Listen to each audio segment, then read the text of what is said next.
These are the final resting places of 30 hockey players who define the sport. Gordie Howe was buried after he died from natural causes in June 2016 at age 88 in Michigan, following years of declining health, including a major stroke in 2014.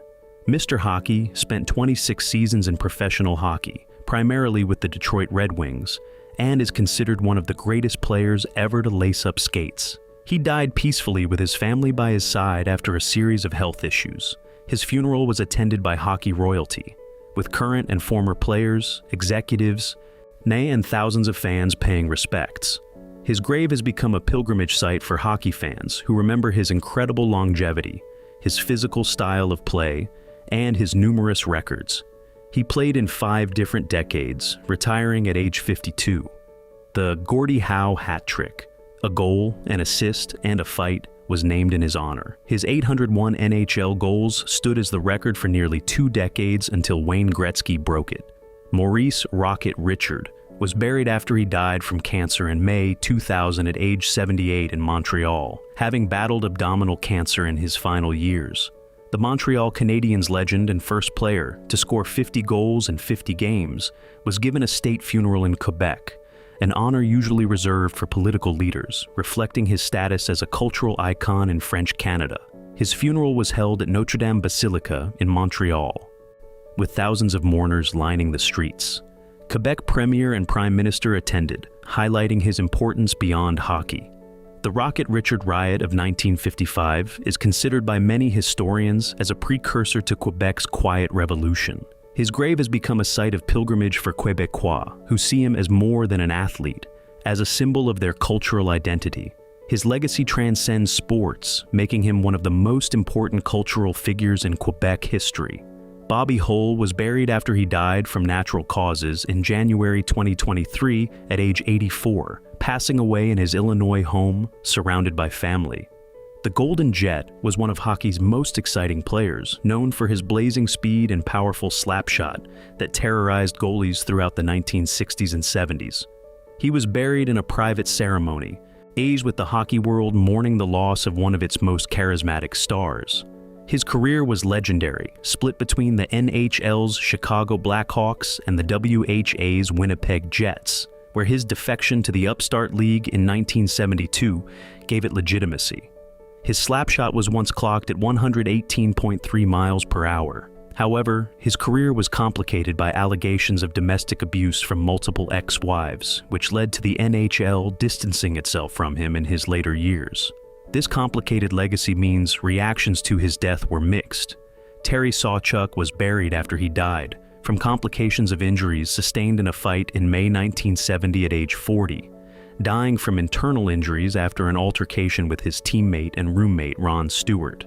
The legendary goaltender, who holds the record for most shutouts in NHL history with 103, died under tragic circumstances. He and Stewart, both drinking and under stress, got into a physical altercation at their Long Island home, with Sawchuk suffering internal injuries including damage to his gallbladder. He initially seemed to recover, but died weeks later from a pulmonary embolism and liver damage. He was buried in Michigan. His career had been brilliant but troubled, with him playing through incredible pain from numerous injuries. His alcoholism and depression worsened in his later years. His story is a reminder of the physical and mental toll that hockey took on players of his era. Howie Morenz was buried after he died from a heart attack in March 1937 at age 34. Dying in a Montreal hospital from complications after breaking his leg during an NHL game. The Montreal Canadiens legend and 3-time Hart Trophy winner was hockey's first true superstar. He broke his leg in 4 places when he crashed into the boards, with his skate catching in a crack. The injury ended his career, and he became severely depressed while recovering in the hospital, unable to cope with the end of his playing days. He suffered a heart attack in the hospital and died, with many believing the depression contributed to his death. His funeral was held at the Montreal Forum, with over 50,000 fans filing past his casket, one of the largest public mournings in Canadian history at that time. His death was essentially from a broken heart over the end of his career. Tim Horton was buried after he died in a single-car crash in February 1974 at age 44, losing control of his sports car on the Queen Elizabeth Way in Ontario while driving at high speed. While the Toronto Maple Leafs defenseman and future coffee shop founder died when his Ford Pantera crashed and flipped after he lost control while driving from Toronto to Buffalo, at speeds estimated at over 100 miles per hour. He had just finished playing a game for the Buffalo Sabres and was driving through the night when the crash occurred. He was buried in Toronto. His death shocked the hockey world because he was still playing at 44. What makes his story unique is that his legacy actually grew after his death, as the Tim Hortons coffee and donut chain he had co-founded became a Canadian institution. His grave is visited by both hockey fans and coffee lovers who appreciate his dual legacy. Pelle Lindbergh was buried after he died from injuries sustained in a drunk driving crash in November 1985 at age 26, and dying when he crashed his Porsche into a wall in New Jersey while driving intoxicated. The Philadelphia Flyers goaltender and reigning Vezina Trophy winner died after crashing his car following a night of drinking. He was kept on life support until his family arrived from Sweden. Then his organs were donated, saving 5 lives. He was buried in Sweden. His death shocked the hockey world because he was just 26 and coming off the best season of his career, having led the Flyers to the Stanley Cup Finals. His drunk driving crash became a cautionary tale. His number 31 was retired by the Flyers. The circumstances of his death, drunk driving, complicated his legacy, as it was entirely preventable. Wade Belak was buried after he died by suicide in August 2011 at age 35. Found dead in his Toronto hotel room just weeks after retiring from the NHL. The enforcer who had played for 5 NHL teams died by hanging one of 3 NHL enforcers to die in the summer of 2011. His death shocked the hockey world because he was known as a gentle, funny person off the ice who had transitioned into media work. He was buried after a private funeral with his wife and 2 young daughters left to grieve. His death raised serious questions about the mental health toll of the enforcer role and whether the brain trauma and pressure of having to fight for a living contributed to depression. His teammates remembered him as the team comedian, making his death by suicide even more shocking and highlighting how depression can be invisible. Rick Rypien was buried after he died by suicide in August 2011 at age 27, found dead in his Alberta home just weeks after signing with the Winnipeg Jets. The enforcer who had openly struggled with depression throughout his career died by hanging the 3rd NHL enforcer to die that summer. His death was particularly tragic because he had been open about his mental health struggles, having taken multiple leaves of absence from the NHL to deal with depression. He was buried in his hometown in Alberta. His death highlighted that even with treatment and openness about mental health struggles, depression can still be fatal. His death, coming as the 3rd enforcer's suicide in one summer, forced the NHL to confront the mental health crisis among its players. His legacy includes helping to destigmatize mental health discussions in hockey. Bill Masterton was buried after he died from head injuries sustained during an NHL game in January 1968 at age 29. Our becoming the only player to die from injuries sustained during an NHL game. The Minnesota North Stars center was checked during a game, fell backward, and hit his head on the ice, suffering a massive brain injury. He never regained consciousness and died 2 days later. He was buried in Minnesota, with the hockey world shocked that a player had actually died from on-ice injuries. His death led to increased awareness of head injuries in hockey, and eventually to the use of helmets becoming mandatory, though that didn't happen until 1979. His legacy is the Bill Masterton Memorial Trophy, awarded annually to the NHL player who best exemplifies perseverance, sportsmanship, and dedication to hockey. Jean Beliveau was buried after he died from natural causes in December 2014 at age 83, passing away after a long and dignified retirement. The Montreal Canadiens legend and 10-time Stanley Cup champion died peacefully, having lived a life of grace both on and off the ice. He was given a state funeral in Montreal, lying in state at the Bell Centre where thousands of fans filed past his casket to pay respects. He was buried in Montreal, with dignitaries from across Canada attending his funeral. His death was mourned as the passing of not just a hockey legend, but a true gentleman who represented everything good about the sport. His career included 10 Stanley Cups, 2 Hart trophies as MVP, and decades as a goodwill ambassador for hockey. His legacy transcends statistics. He was a symbol of excellence, dignity, and sportsmanship. Pat Quinn was buried after he died from natural causes in November 2014 at age 71, passing away after battling illness in his final years. The longtime NHL coach and former player died peacefully, having spent decades in hockey as a player, coach, and executive. He was buried in Vancouver, where he had coached the Canucks to their most successful era. His funeral was attended by hundreds from the hockey community, who remembered him as a tough player who became an even better coach. His coaching career included taking the Canucks to the Stanley Cup Finals and winning gold with Team Canada at the 2002 Olympics. His grave is visited by those who appreciated his contributions to Canadian hockey and his development of young players. Reg Fleming was buried after he died from natural causes in July 2009 at age 73, passing away after battling dementia in his final years. The former NHL enforcer died with his brain showing severe damage from CTE, which was confirmed posthumously. His death and the discovery of his CTE helped establish the link between fighting in hockey and degenerative brain disease. He was buried after a private funeral, with his family hoping his death would lead to changes in how hockey treats head trauma. His grave is visited by advocates for brain injury awareness in sports. John Kordic was buried after he died from heart failure in August 1992 at age 27, dying during a violent struggle with police in a Quebec motel room. The NHL enforcer died from heart failure brought on by a combination of cocaine, steroids, and the physical exertion of fighting with 9 police officers who were trying to subdue him. He was buried after a funeral that reflected the tragedy of his addiction and mental health struggles. His death was a cautionary tale about steroid abuse and addiction in hockey. His grave is visited by those who remember the dark side of the enforcer culture and the cost it took on players' lives. Babe Siebert was buried after he died from drowning in August 1939 at age 35, drowning in Lake Huron while swimming near his Ontario cottage. The NHL star and Montreal Canadiens coach-in-waiting died just months after being named coach of the Canadiens, never getting to coach a single game. He was buried with the hockey world, shocked by the loss of a player and coach with so much ahead of him. His death was a tragic accident that robbed hockey of a promising young coach. His grave is visited by those who remember him as a star player whose coaching career never got to begin.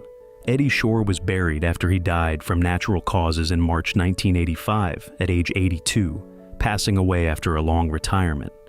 The Boston Bruins legend and 4-time Hart Trophy winner as MVP died having lived a controversial life, both on and off the ice.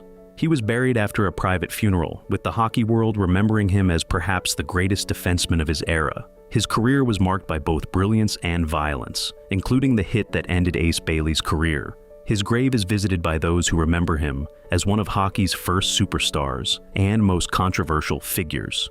Ace Bailey was buried after he died from natural causes in April 1992 at age 88, having survived the career-ending hit from Eddie Shore that nearly killed him in 1933.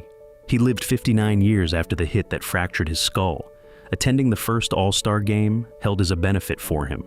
He was buried in Toronto, with old-timers remembering him as a star whose career was stolen by violence.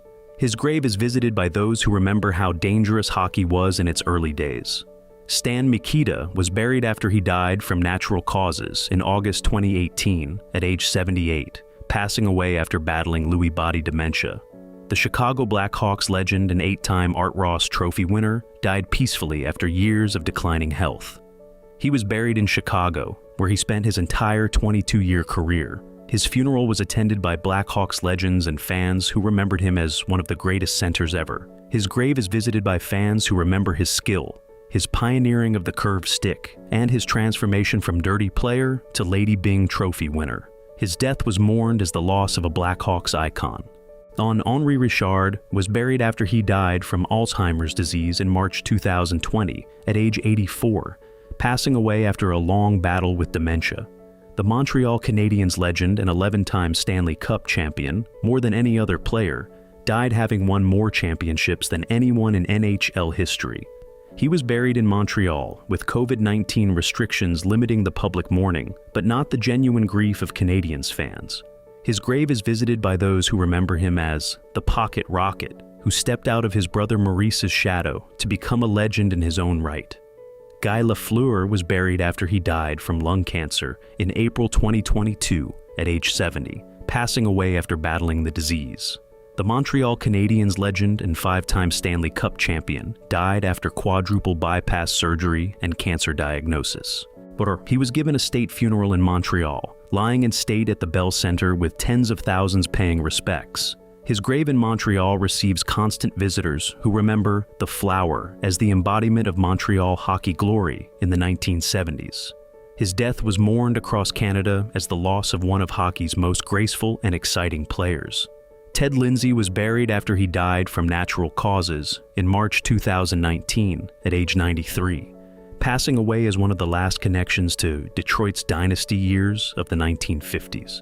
Terrible Ted was known for his fierce play despite his small stature, but his greatest legacy may be his role in founding the NHL Players Association, for which he was blacklisted by team owners. He died having lived long enough to see players enjoy the rights and benefits he fought for decades earlier. He was buried in Michigan, with the Red Wings organization and hockey community mourning the loss of a pioneer both on and off the ice. His career included 4 Stanley Cups with Detroit and a reputation as one of the toughest competitors in hockey history. His grave is visited by those who remember him not just as a great player, but as a union advocate who sacrificed his career to fight for players' rights. Andy Bathgate was buried after he died from natural causes in February 2016 at age 83, passing away after a long battle with cancer. The Rangers legend and innovator of the slap shot died having revolutionized how hockey is played with his shooting techniques. He died in Toronto, far from New York, but still remembered by Rangers fans as one of their greatest players. He was buried after a funeral attended by hockey alumni who recognized his contributions to the game's evolution. His career included the 1959 Hart Trophy as MVP and induction into the Hockey Hall of Fame. His slapshot innovations influenced generations of players who followed. His grave is visited by those who appreciate how he changed the technical aspects of hockey and helped make the Rangers relevant in the original Six era. Börje Salming was buried after he died from ALS, Lou Gehrig's disease, in November 2022 at age 71. Passing away after a 6-month battle with the degenerative disease. The Swedish defenseman who broke barriers for European players in the NHL died having proved that Europeans could not only survive, but thrive in the physical NHL of the 1970s. He died in Sweden, with both his home country and Toronto, mourning the loss of a pioneer who changed hockey forever. He was buried after a funeral attended by Swedish hockey legends and Leafs alumni, who remembered his courage facing brutal treatment from fans and opponents who resented European players. His career included over 1,000 games with Toronto, where he became beloved despite the initial prejudice. His willingness to block shots and play physical, despite being one of the first Europeans to star in the NHL, opened the door for thousands of European players who followed. His grave is visited by those who remember him as the player who proved Europeans belonged in the NHL, and who faced ALS with the same courage he showed on the ice. Rod Gilbert was buried after he died from cancer in August 2021 at age 80, passing away as the greatest player in Rangers franchise history. Mr. Ranger died having overcome a career-threatening back injury as a junior player that required surgery with a bone graft that became infected, nearly ending his career before it started. He died in New York, the city where he spent his entire 18-year career with the Rangers. He was buried after a funeral attended by Rangers legends and New York hockey fans who remembered him as the face of the franchise for decades. His number 7 was retired by the Rangers, and he held the team's all-time scoring record for years. His resilience in overcoming the back injury and infection that should have ended his career became legendary, as doctors told him he'd never play again. Yet he went on to score 406 goals. His grave is visited by Rangers fans who remember him as the greatest player to never win a Stanley Cup, but who gave everything to New York hockey. These 30 hockey players represent the complete spectrum of the sport's history. their graves serving as reminders that hockey has always been a beautiful, brutal, and sometimes tragic game, with legends created not just by championships and records, but by the way they lived and died, leaving behind communities of fans who continue to remember them long after the final horn has sounded.